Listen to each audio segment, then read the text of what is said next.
Love that question. There are so many plans. I've got plans from right now up to year 5 and beyond.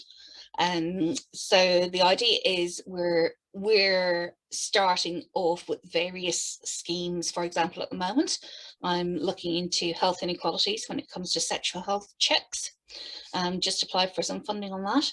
So we're looking to do things like pilot projects in our local area is one of our sort of avenues that we're going to follow, with a view to then testing stuff, and then if it works within our area, sort of spreading out amongst other NHS districts, other councils. We also have an international flavour. So I have developed sort of working relationships with people in America, Canada, Singapore, Philippines, all sorts of places. And this year I am co-chairing the International Virtual Lovabilities Festival. That's in October. And yeah, so if you follow me on our social media, then you'll get updates about stuff like that. But ultimately, we're looking to do things like work with social care professionals, healthcare professionals.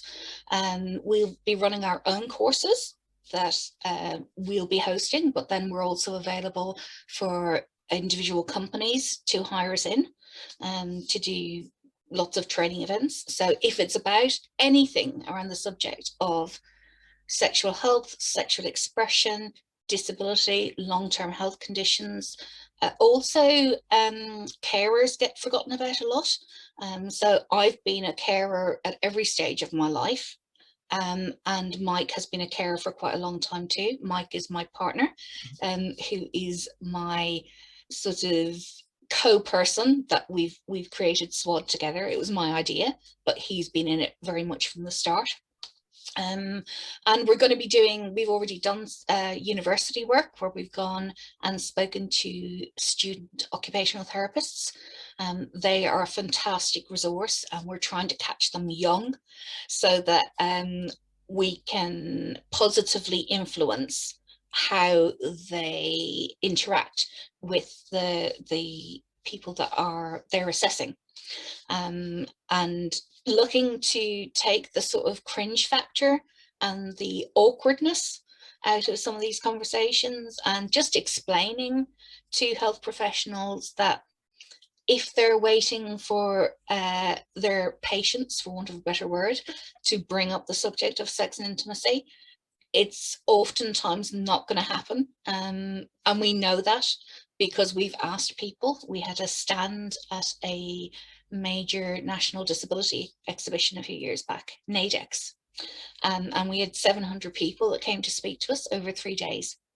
And we heard from disabled people, we heard from professionals, everybody's waiting for everybody else to start the conversation.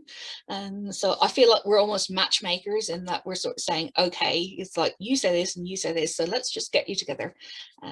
Yeah, so, and tours and conferences and resources as well. In long term, we'd like to be involved in developing accessible sex toys and equipment, and also we do a lot of stuff around imagery. So because cartoons can often, a picture can say 1,000 words, we have 2 illustrators that work with us. And if you already follow us on our social media streams, you'll know that they come up periodically. And we're going to be doing things like creating a calendar out of those images. So it's just getting the message out there that it's okay to be you in whatever way that you are when it comes to sex and intimacy, and it shouldn't be, you know, swept under the carpet. And yes, it might be a little bit embarrassing to bring up a subject, but it's as important in your life as anything such as what they call activities of daily living. So, you know, occupational therapists and physios and things will assess somebody and say, okay, can you feed yourself? Can you do your own personal care? It's like, well, sexual expression is as essential for health as any of those 2 things. So we do some campaigns around that. Yeah, so quite a lot to get on with.